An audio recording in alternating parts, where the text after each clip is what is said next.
in Poland. And I assume, I didn't know then, I was too young, that he wasn't so well. And he said to her, listen to me. Accept the Russian thing because your husband will never survive a prison. No, we have some English papers already. My mother said, you are in Russia. They won't look at your papers. I'm telling you. He refused. He went to prison, and he died a few months later. We met, this is out of the discussion, we met sisters of this person after the war. And we told them, because people were still looking for survivors that were together with families, she didn't want to listen, because it was such a famous family, and the people think that I want to have a saint or something because we wanted to help them and so on. Okay, you don't know, you're not interested, you're not interested. Then I met this person here in London afterwards, and she realized that she was wrong because he did die. Anyway, we were always religious, so we didn't put fire on Shabbat. And there were living Korean refugees next door. And they used to come to put on, even a little boy came, we just prepared everything just to put a match on. And we were laughing because he used to use a whole box of matches till he manages to put a match on. One night, while it was going on about the passports, we heard the dogs barking. The Koreans are known, they eat dogs food. And they had dogs. So we started already trembling. And we arranged, my mother had gallstones actually. There was no painkillers or anything like this. The only thing that helped, the boiling compressors, like a towel put in hot water. So, have you ever heard a cook a primus? I still remember how I was trembling. I couldn't put on this primus, the fire, because I was so nervous when I heard the dogs. Because all the dogs are barking, they're here. It was called NKVD, not KGB. Then it was quiet. What happened? They're not here. In the morning, the Korean woman met my mother, and she said, you know, the NKVD came looking for Polish people. I told them there is no Polish people.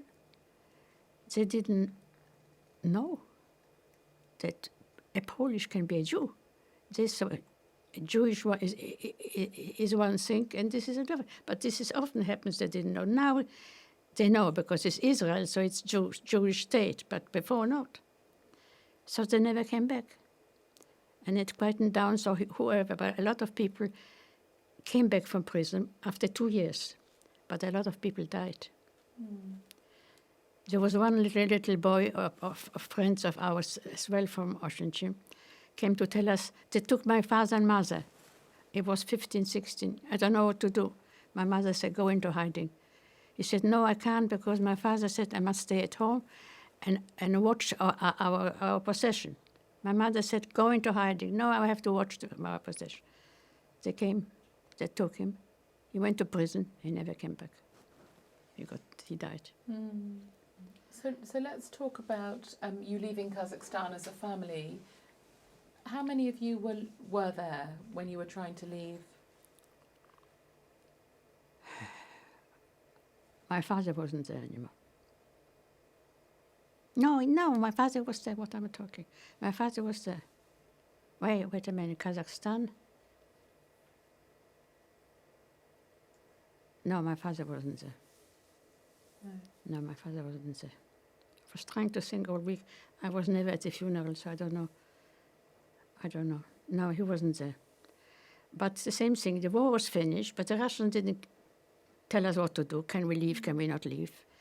Eugenia, can I just stop you? I'm not going to ask you about your father because I know you don't want to talk about it. But did he? It had nothing to do with the war. The reason why he died. He had health problems. Did he?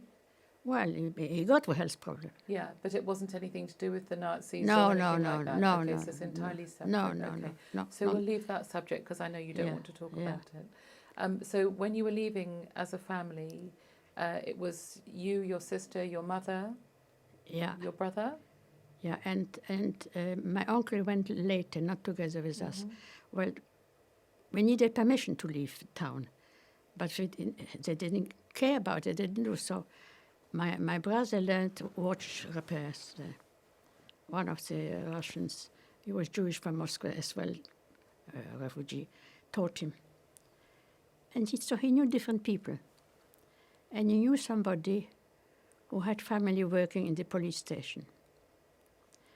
So he said, well, he was offered, if you want, I'll give you a pass that you can leave. But this was after we were stopped already in the train.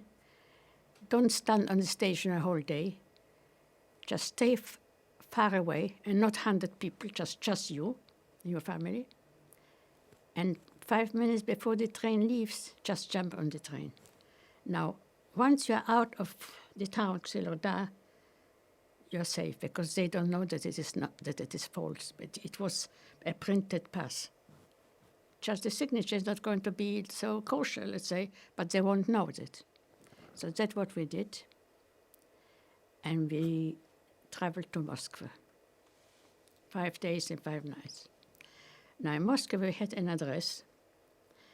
The person that taught my brother watchmaking, when the war broke out between Germany and Russia, and when the war was finished, he went back to Moscow.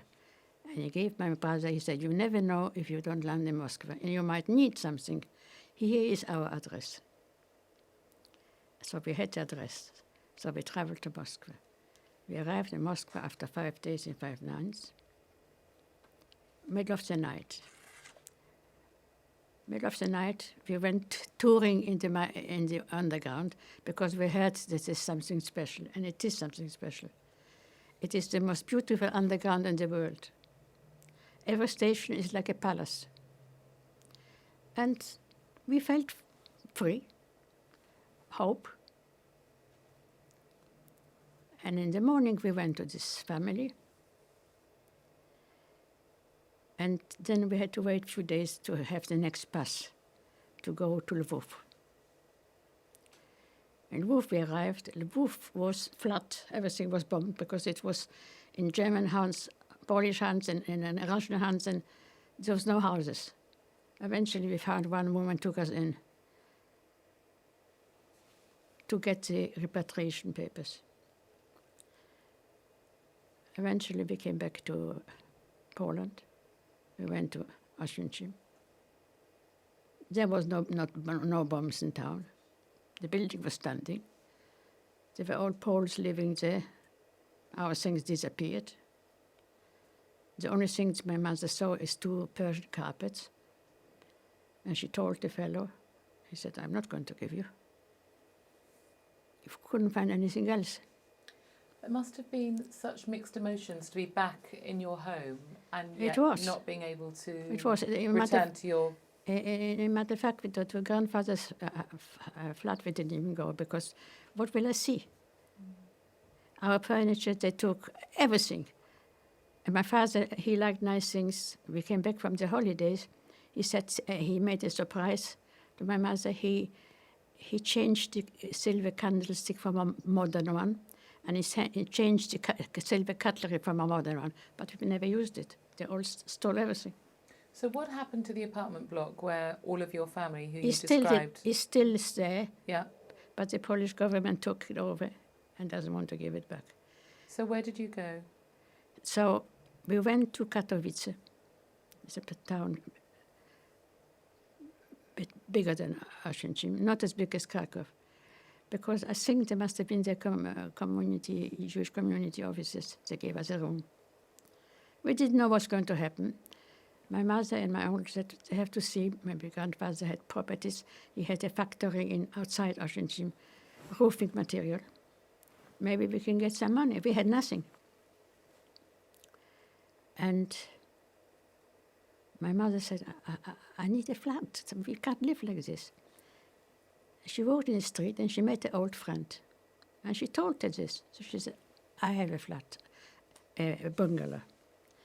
My son-in-law became chief of police. But as a Jew, he doesn't want them to know where he lives. If you want, you can take it over.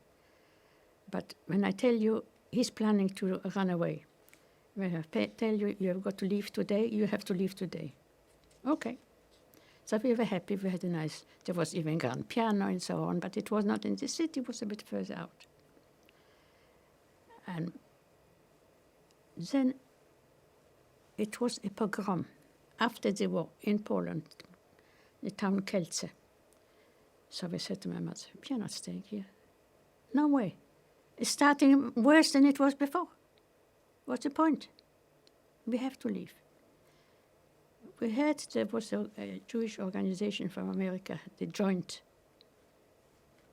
who was helping people to get out of Europe.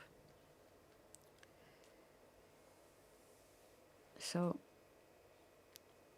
my auntie, somebody came to my auntie and said, if you want to send your children out, they were young little boys, we just take them by hand and we go over the bridge and we are in Czechoslovakia. She said, okay. They gave them into a family in Bratislava in Czechoslovakia. They kept them till further notice. But then somebody came to Poland and said they heard that one of the boys is in hospital with scarlet fever. So my auntie said, I must have been crazy. I survived the war, I kept them with me, and now I'm sending them away. I'm coming with you. We're going to look for the boys. So we went. There was somebody helping us to cross the borders, but not proper borders, just we went in a farm. We went into a house and we got out of a different door and we were on the Czech side. There was already waiting a carriage and horse. They said they're taking us to the police. Then we heard that the Joint was paying the police, the Czech police, for every person certain amount. They should bring them, they had a refugee camp there. And that's what they did with us. They took us to the refugee camp. And they helped us to travel around Europe. We went in the special trains, we didn't need money. And when we stopped over in towns, we stayed in a refugee camp, we had food, we had where to sleep. It went on for weeks, till we arrived first in Salzburg in Austria. But then we got stuck there for a few weeks because something happened and we couldn't go further. We're still looking for the boys. Wherever we came, they went further. Eventually, we found them in Germany, in a town called Ulm, in a Jewish orphanage, which was just arranged then. So we stopped. We were happy. We were free. Nobody bothered us. Nobody asked us anything. We got a room from the Jewish agency and food. And we were waiting for my mother and uncle to come back from Poland to arrange for some money. And my mother even arranged passports. We had no more documents, Polish passports. We left Poland with $10. It wasn't money even then. But we had food and we had where to sleep. Even we had one room for the whole family. My brother slept on the floor in the kitchen. I remember I slept on the floor. There was one room, so my auntie slept, my sister, me. It was dining room, everything. My sister always wanted to study. She was going around, maybe she can study. I wasn't interested to study in Germany. But then I said to my auntie, you know what, maybe I go and help out in the orphanage. I want to do something. What shall I do? I said, can you speak there for the director, was a woman, and she knew her. Okay, so they said, yes, you can go in the morning before breakfast, go help her out, see what you can do. Okay, so I went. 7 o'clock in the morning, I went. I had the purpose what to do. They were all mostly orphans, Polish orphans mostly, who survived. They were hidden. So I listened to their stories. Eventually, there were other girls helping out for breakfast, lunch. Eventually, they called me to the office. You have to make lunch because the cook ran away. cook lunch. I said, I've never cooked in my life. Besides, what we cooked in Russia is not proper food. In Siberia, we cooked only potatoes because there was nothing else. In Kazakhstan, we cooked only rice because there was only rice. We didn't have vegetables or fruit. So what shall we cook here? He said, look, we have got a storage of all kind of food which comes from America. You just go in, somebody's in charge, and choose whatever you want to take to cook. Okay, we'll try. I had helpers, men. There was no machine, but the kitchen was fantastic because it was actually an army barracks, which they made in an orphanage. So it was big electric things, but no machines. I started cooking, and they all liked it. And I was happy I had something to do. And then my mother came and brought us passports and visas to Italy. She tried different countries, but nobody wanted to let us in, only the Italian. Every country, if they gave you a visa, somebody had to guarantee for you. Now, we didn't have anybody in any country, but in Italy, there were still some Jews living, but I don't know how she got it. She got us passports and visas. Eventually, we decided to leave. We went by train. We came to the border.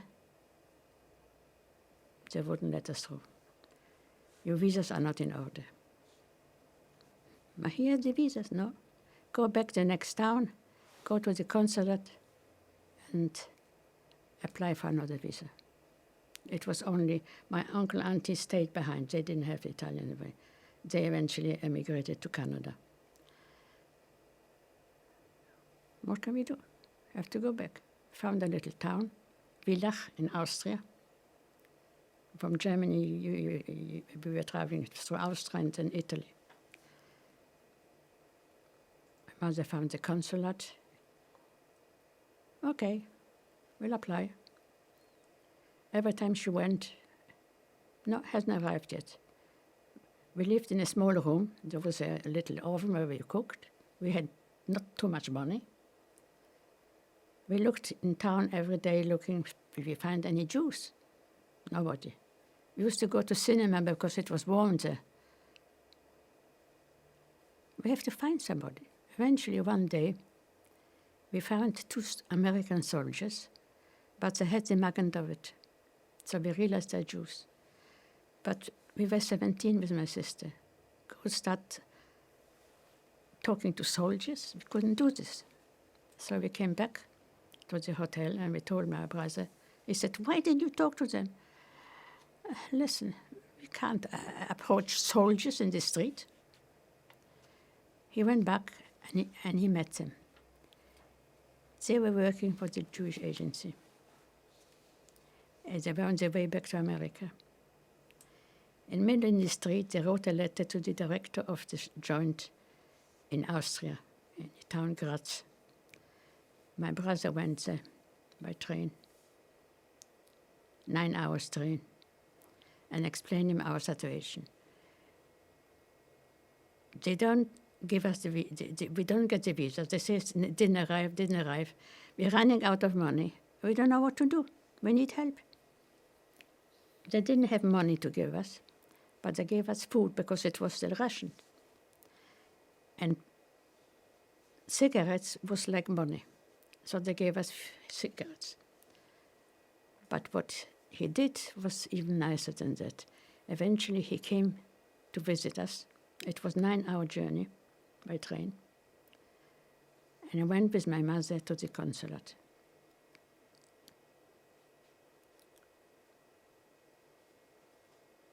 He went in, and when he came out, he said to my mother, "You're wasting your time. He's now not going to give you any visas. He got orders not to give you visas." But we had visas. They just didn't accept them. So what shall we do? So he said, well, try another border. Maybe you get through. And if not, Here, I'll give you address of a refugee camp near the border, and we take the people over to Italy, illegally. That's what we did. But something happened, couldn't go, so we got stuck there for a few weeks. Not a big camp.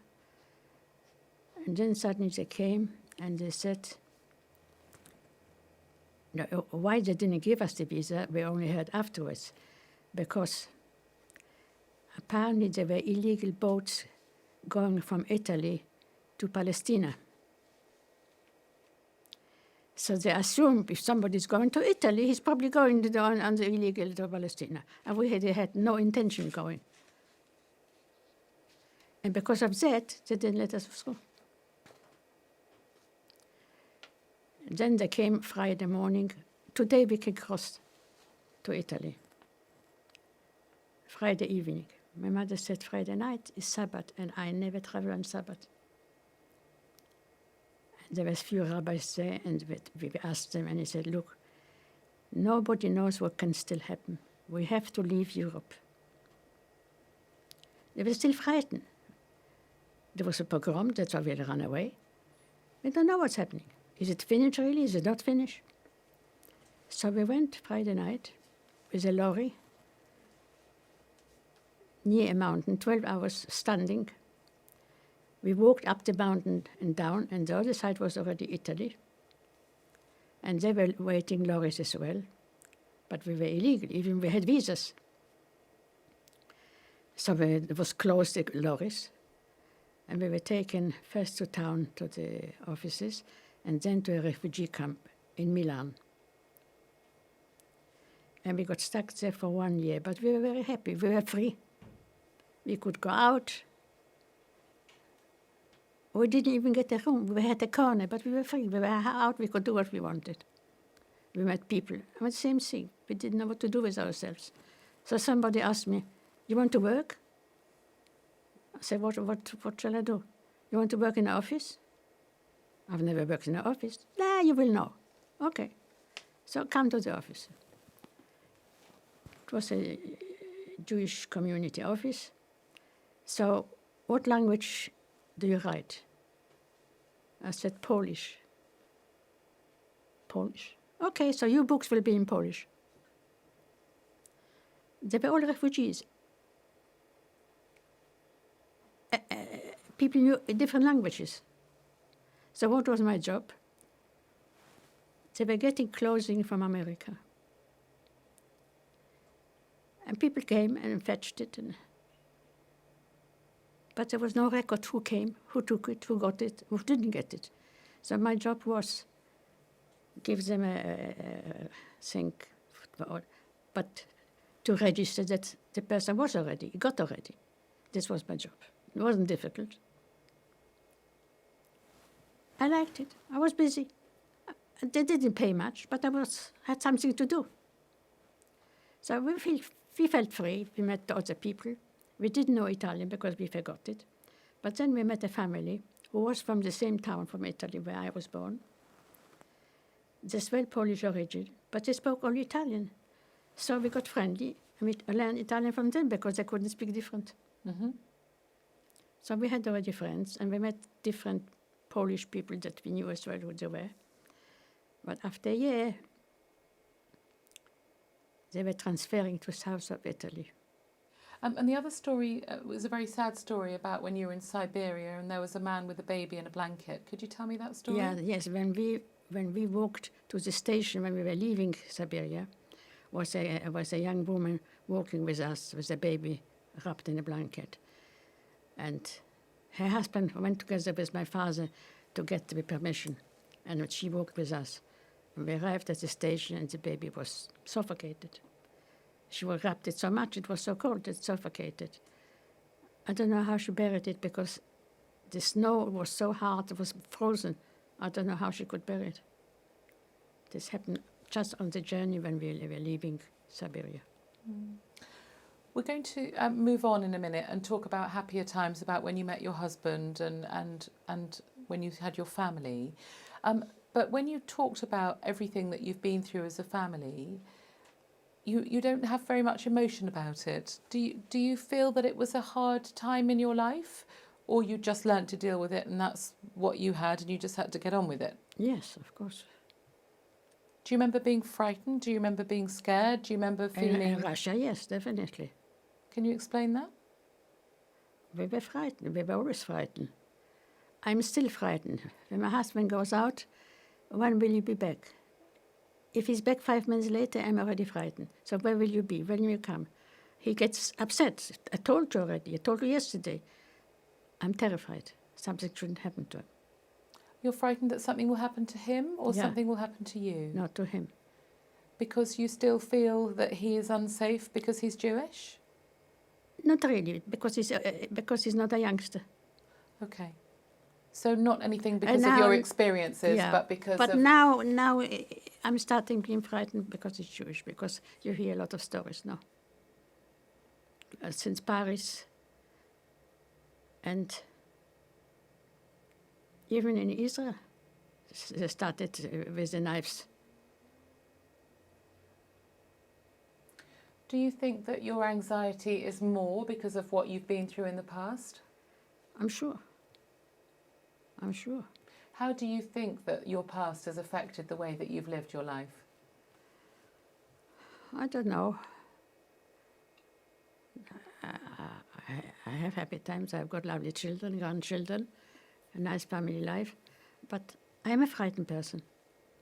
And I'm sure it is the reason, of course. How does that manifest itself when you say you're frightened? As I say, if my husband is a minute late, I'm terrified. I'm sure there is a reason for it. What do you think might have happened to him if you're worried? I don't know. He should fall, should be attacked. Or, listen, after Paris special, even more power. You know what happened there. Okay, going back to when you were younger, you were with all of your family, so at least you had some security because you knew that Yes, you were and together. I was younger, so I didn't understand so much, to be honest. I was frightened. Yes, we were frightened of the police. For years, it was haunting me. When I saw somebody in a uniform, I was terrified. Police special. So far that probably even now, when I'm at the airport and I see people I go through the custom and I see in uniform, I'm frightened. Why I'm frightened, I don't know. But they notice this because very often they call me back. And they think I must smuggle something, that's why I'm frightened. And I think the first country when I came, when I saw a policeman, that I realized I don't need to be frightened, because there's no reason to be frightened, you know. But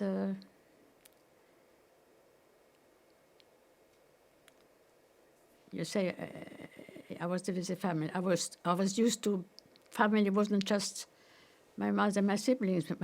It was a building full of family, and nobody survived. It still doesn't sink in. When you say nobody survived, your immediate family was together. What happened to the rest of your family? We don't know. They get killed. But where, what, when, we don't know. How many people do you think you lost? Few hundred. Nobody. No children, no, both grandparents, nobody. Cousins, uncle, aunties, friends, nobody. Nobody survived. We don't even know how and what. There is no cemetery, nothing. We don't know. So if it wasn't for the fact that you were able to escape, you would have been with them? Yes. So that must be in your mind always? Yeah. We always say it's the grandmother, because she told us get out on that Friday, that we survived. Otherwise we would have been dead. How much effort have you made to try and find out what happened to them, or have you found that there's no information? There is no information. There is no records. So when you went back to your apartment block where all of your family, you explained at the beginning, lived happily, what did it feel like that they weren't there? And did you know what had happened at that stage? We didn't know anything. We knew if they would have been alive, we would have known. My mother went to the police station, and they told her they got a letter from somebody with the surname who was in South America. He wrote that he survived. He wants to know if anybody is alive. It was a cousin of mine who lived as well in the same building. But he was the only survivor. And he wrote to the police, nobody else. He died in the meantime in Israel. He survived alone. No, there's no survivors at all. And one brother of my father that was in Russia, he wasn't together with the refugees. He was more with the Russians. He knew that we were deported, and we knew that he was deported because he was in Lvov as well. But we didn't know where to. One day, we got a letter from him. He was at a station, totally not in Kazakhstan or somewhere else, and he heard two women talking Polish or Yiddish, I'm not sure. And he went up to them and said, "Who are you? From where are you?" And they were from Washington. They were from the same town, and they knew who he was. So my uncle said, "Well, I have a brother here with family, but I don't know where." Now, one of the women was the best friend of my mother. She was with us together in Russia, but then she was arrested for something. She got a parcel from America, from the joint in Kazakhstan. The people, like English people, drink beer, they drink tea. Kilos and kilos of tea. So they were sending from America parcels with a lot of tea. Now, she didn't know what to do with it. She went on the market and she sold it. There were no shops. So they arrested her because this is doing business. And she was in prison. And when he met her, she was already out of prison after 2 years. So he wrote us a letter that he's alive and he heard where we are. And she was with us together, so she knew. He came to visit us. And we said, "Leave it. Don't stay there." He became in charge of a farm, only Russians. He said, "No, I can't. I've got to go back. I've got some money hidden there." What happened? So, okay. And then we had his superior went to the army, got killed, and he looked after his wife. Anyway, he came once more, but he didn't want to stay. The war finished, and we didn't hear from him. So we wrote to him. We had an address already. And we got back a letter from a woman that wrote he is in prison. Why is he in prison? Because he was in charge there in the farm, and they gave him a cow so he can have milk. There were no shops where he was in anyway. And when he came to visit us, other farmers came and said, "You can't leave a cow alone because it will die." So he sold it. And when he came back, they put him to prison because it wasn't his to sell. And because of that, they put him to prison and got 6 years. So we left, and he was in prison. And then we were already in Italy. By coincidence, my brother had the address of this woman. And we were already in Milan, and my brother said, "You know what? I found this address. Maybe I write to this woman. Maybe he's out of prison." It was true. He was out of prison after 3 years. And my brother started corresponding with him for 40 years. My brother wrote to him in Poland. A lot of people wrote in Yiddish. My brother knew. I didn't know. And it kept him alive. And then he sent pictures of all of us, of my children, and virtually kept him alive. Then my brother's only son was getting married. And my brother said, "Listen to me. You have to come to this wedding. I haven't got another family. Go and ask." So he wasn't frightened anymore of the Russians. He said, what can they do? They kill me, so they kill me. He went and he said, look, tell me, you give me a visa out or not? Eventually, he got a visa out, a passport for one journey, and it was stamped he's not allowed to go to Israel. Now, the wedding was in Israel of my nephew. So my brother had a whole think how to do it. He went to the Israeli consulate. He said, look, he's coming for the wedding, but you mustn't give the visa on his passport. They gave him a passport for one journey in Russia. So they gave him on a sheet of paper. He was 80 years old.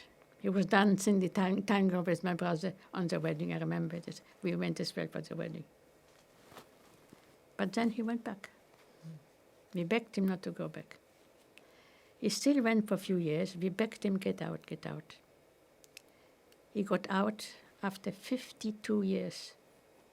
After 52 years, he got out still to Israel. He had, when the Chernobyl explosion was, he took in some people. He got married to a Jewish Russian woman from her family. A whole family he took into his house for 4 years. They emigrated to Israel, and they wrote, come to us, it's nice here, etc., etc. So my brother started writing as well, so I said, okay, I'll try. Okay. Thank you for telling me that story. I just want to go back to the family that you lost, because it was significant in terms of your family history. Yeah. Can you give me a sense of who that you remember was no longer there when you returned? Nobody was there. Aunts, uncles? Nobody. The only survivor is the uncle, auntie that we were together. This is the only family we had, if I was alive, and the 2 cousins. And how does that make you feel towards the Nazis and the people who took their lives? How can I feel? I don't love them. How can I feel? Innocent children, we don't know even where they died, where they burned. They didn't bury people, they burned them. We came back to Poland from Russia, they were selling soap. Soap for women, soap for people. And then we heard that the soap is made from humans. So we bought up the soap and we buried it in the cemetery.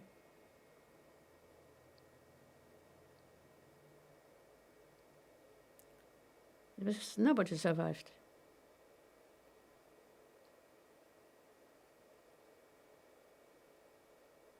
Not from my father's side. One nephew survived. But he's disturbed. He lost the whole family. He was in the camps. He lived in Krakow. He's got nobody. Now he's already elderly. He's a bit older than me. From my mother's side, it's only this uncle who survived, only now the 2 cousins. And they don't remember anybody because they were very young, so they only knew us because we were together. My mother, they were together 9 siblings. My father, they were 12, 5 or 6. Nobody survived. Friends. I had a Polish girl in our class, so when I was in Ocean Gym, I didn't know anybody. So I remember this Polish girl. I said, I know where she lives. Let me go see if she survived. Her mother opened the door. Of course, she didn't recognize me anymore. She always stopped us. She always asked us, where did your mother buy your dress and so on? I told her who I was because she didn't recognize me. I wasn't a little girl anymore. Oh, she said, you're alive? I thought they killed you as well. She didn't mean anything bad, but to me it sounded terrible, like to say she was disappointed that I was. Her husband was the chief of police, but he was very good with the Jews, and they killed him. He told me they killed her husband. Besides her, I didn't know anybody in town. I didn't go anywhere properly to the flats where we lived or the grandfather. I didn't want to see it because nothing was said. They were all robbed. And one woman said, not to us because we didn't go, but my sister said she sent her daughter-in-law, she said she's going to Auschwitz, go and have a look at the flat. When she came, the woman said, I bought this flat, here is the receipt, I bought it from the government. So the government We tried to get back. They said, well, if you pay, we give it you back. Why should we pay? They built on a floor. We didn't ask them to build it. Maybe he did it because of the Germans, because they were there. I mean, maybe they needed another floor. So in terms of estimating the family, 10, 20, 30, how many people? Hundreds. You had a very big family. Yes. Hundreds. So how do you feel towards the Nazis who took their life? No. How do you think one can feel? There's a lot of people living in Germany now because there's good conditions and they give them pensions. I can't understand it. I just can't understand this. We went once, because my husband was born in Germany. And once, a few years ago, they invited us, they paid for the journey, for the hotel, for expenses. So my husband said, let's go because I want to go there, the cemeteries and so on. Okay. We had paid for a week. I couldn't stand it because they are so over-friendly that it made me sick. I just couldn't listen to it. There was a whole group, not just us, from all over the world, born in Germany, and they got paid for this. There was one person from London who wrote a book, how he was saved his life. He pretended to be dead, and he was on a heap of dead bodies. That's how he survived. So he wrote the book. And he came as well to Germany. He wanted to promote this book. So he begged us, come with I don't want to go alone, that the Germans are going to listen to this. Come with us as well, with me. So I went. There were some students, and they said, we didn't know anything. You can't listen to it. When they say, how can you not know? Maybe his father, maybe his grandfather. So they were all... So how do you feel towards current Germans at the moment? Well, I have nothing to do with them, to be honest. You don't want anything to do with them? No. What about those who have recognised the faults of their ancestors and tried to make it better? I never discuss it, to be honest. I don't go on holidays to Germany. No. I wouldn't employ a German girl.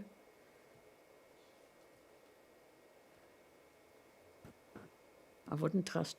Not that I wouldn't trust her, just I would feel funny. I would feel funny. I would think maybe her father, maybe a grandfather, one of them, who knows? It's difficult to explain because it took a long time. It wasn't just, it was 6 years old, 6 years of war. Nobody survived. Do you feel that we learnt any lessons or have learnt any lessons from that period of history? What can you learn? One doesn't know. What, tolerance, forgiveness, all sorts of things we could learn. Listen, I have nothing to do with people that did then, because today there's already generations. But it's a funny feeling. You don't know if you can trust. You don't know if you can trust. Why do you feel it's important to record your testimony today? My dear daughter came. Said, Mommy, they're doing this. I put your name on the list. That's all. I didn't start it. I started it with my children, grandchildren, when we sit together. I was telling my daughter, one should talk about it. They should know. Because a lot of people, no, the children shouldn't know. They will get upset. I said, how upset can they be? They can't even imagine what it is. I discuss it with people when I am on holidays in Israel. No, they will get upset. I said, they won't get upset because they can't begin to imagine what it was. It's history for them. But they don't know. So have you always spoken to your grandchildren and Yes. your children about your experiences? Yes. Not with much detail, but I did. And they were very interesting. And they're doing homework about it. And one was Passover, and my daughter said they were very interested. Because it's not a book, they know it's true.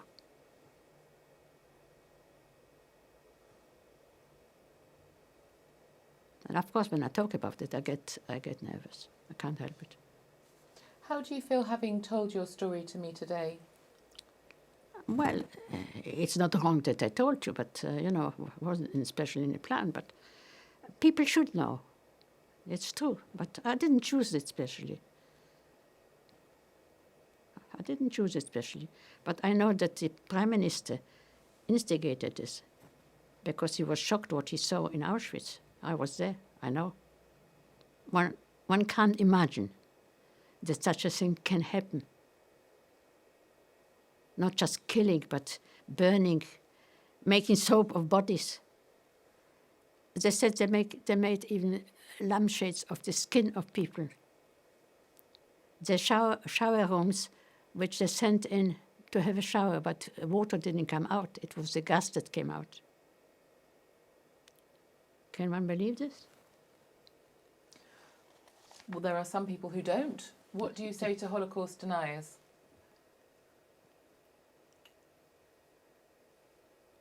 Listen, I can't judge people, I can't teach people. Everybody does what he wants. So it's difficult to teach people feelings. Who didn't live that area can't imagine. The First World War was well bad, but no comparison. You know, there were, not long ago, they were saying 70 years since the Second World War. But England didn't go through a proper war. The Germans were not here. Sometimes there was a bomb. What was it? There was not enough food, but this is nothing in compare. Nothing at all.